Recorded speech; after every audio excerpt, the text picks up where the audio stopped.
Good morning, grade 10. How is everyone doing today? Good, okay. So before we begin, let us first ask for guidance. And Anna, please lead us in prayer.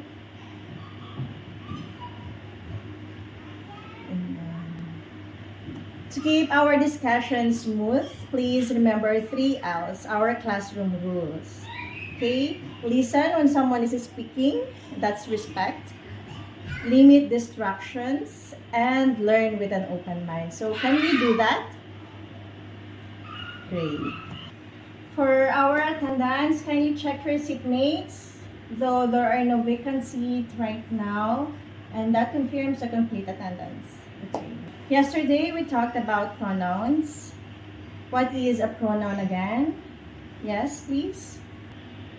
Very good, Mark. Yes, pronouns are words that replace a noun to avoid repetition. Now, our focus today is about special types of pronouns, the reflexive pronouns and the intensive pronouns.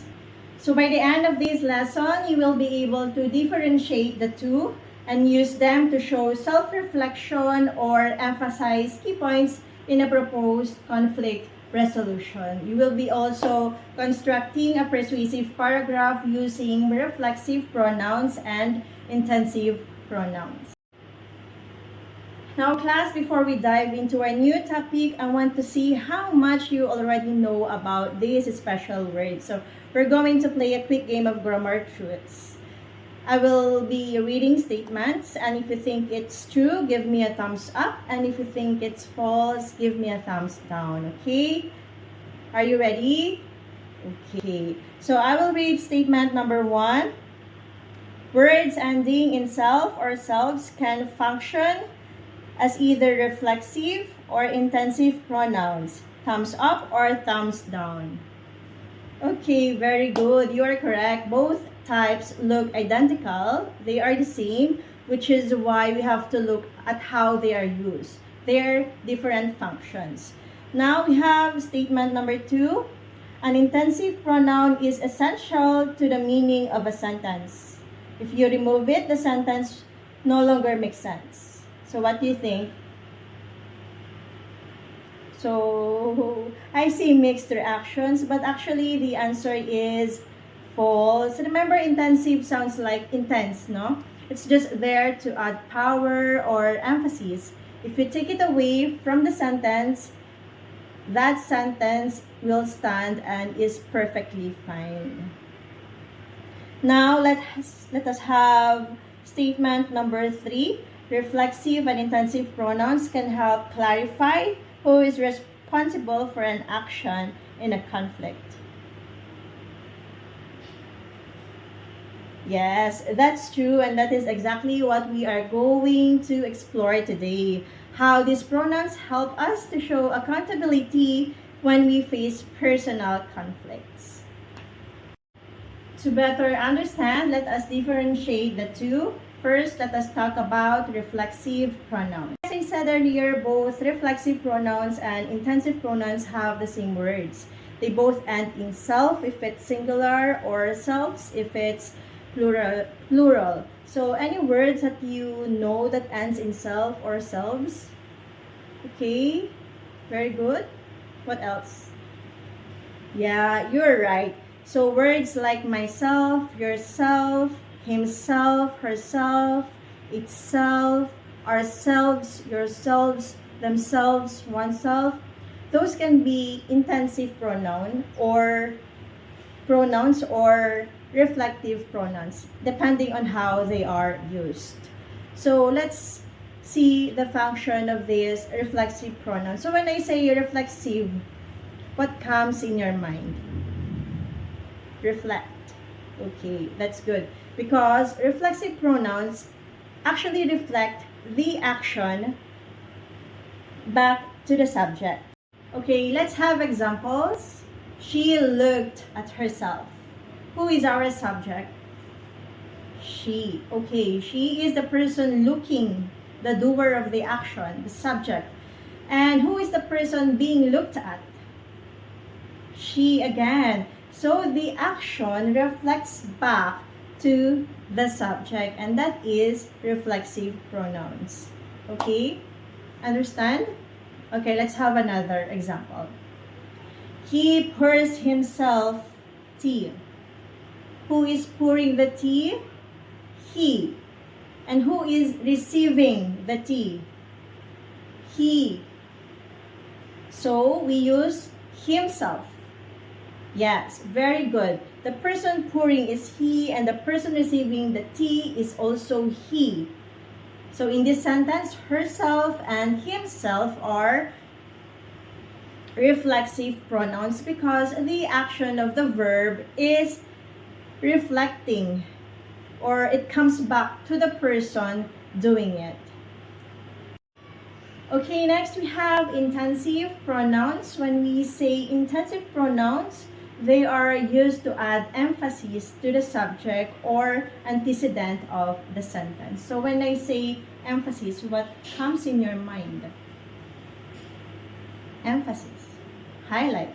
Okay, actually that is what intensive pronouns are doing. They are used to add emphasis or highlight that the person did the action personally. So let's have some examples. Okay, let's have examples. We have here, she did it herself. Okay, she did it, right? Herself adds emphasis to the subject. Another one we have, he himself pours the tea. Himself highlights or emphasize that he pours the tea. So that is intensive pronouns. Any questions? To make our lesson more exciting, let's have a game. Let's call this the selfie sentence relay. So following the word relay formats, you will be divided into groups, and the first one to raise and identify the correct missing pronouns will be the winner. And you also have to identify if it's reflective or intensive pronouns. Okay? Ready? Okay. Congratulations, group number 1, and good job, group number 2. You are correct. I myself will take the first step to apologize. Myself is used as intensive because it emphasizes I. And then we have, they found themselves in the middle of a heated argument. Reflexive. Why? It reflects the action back to our subject, they. That's why we use themselves, plural. Last, we have, I bought myself some time to cool down. Reflexive. Yes. Why?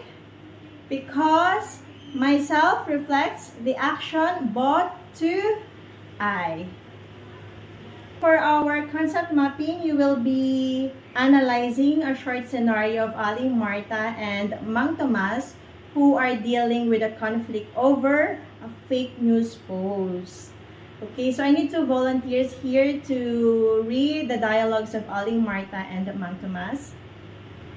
Okay, thank you. So you have to jot down all the pronouns used and identify them as essential or extra using this table below. Okay, class, let us look at the essential column and extra column here. What can you notice? Very good. Those pronouns under essential columns are reflexive pronouns. It means they reflect the actions back to the subject. So they are under essential. Why do you think so? Because if we remove them, the sentence is incomplete. Now here in our extra column, what about if we remove these pronouns here? Does the sentence still make sense? Yes. So why do you think it is included there? If it's not important, why is it there?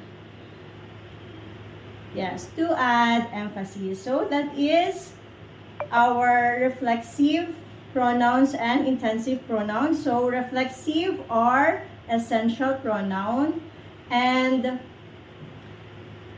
intensive are extra. Okay. Now let's have another activity. We call it rewrite, reflect, and reinforce. So I will be giving you plain sentences here and you have to rewrite them twice. So first, use a reflexive pronoun to use the action back to the subject to reflect. Second, use an intensive pronoun to add extra weight to the subject to just reinforce. Okay, you understand? Very good. Very good. Now, class, let us notice the difference of the reflect and reinforce statements here. Who is receiving the action of the verb here in the reflect sentences? The subject. So the action reflects back to our subject. And now here in our reinforce statements, where is the pronoun usually placed? I, myself, we, ourselves, beside the subject. But it can be also at the end, okay? Now class, for our last activity, and this will serve as your assignment because we're running out of time, you are going to create a persuasive social media piece post. Okay, because here you are allying Martha who shared fake news that causes a rift in the community. So to heal that division, to resolve that conflict, you have to create a peace post using reflexive pronouns and intensive pronouns. So you will use reflexive pronouns to show self-reflection and correct use of intensive pronouns to provide emphasis, okay? So your work will be based on the overall persuasive impact of your message in resolving the conflict, and the analytic rubric will be sent to you. Okay, to wrap up our discussion for today and to check if you really listened and learned something today, I will be flashing a 10 quick quiz here and you may start answering now. Okay, thank you. And so that's all for today. Remember, reflexive pronouns are essential pronouns and are used to reflect the action back to the subject, and intensive pronouns are just extra pronouns used to add emphasis to the doer of the action. Okay? So thank you so much, grade 10. Thank you and see you again tomorrow. Don't forget your assignment.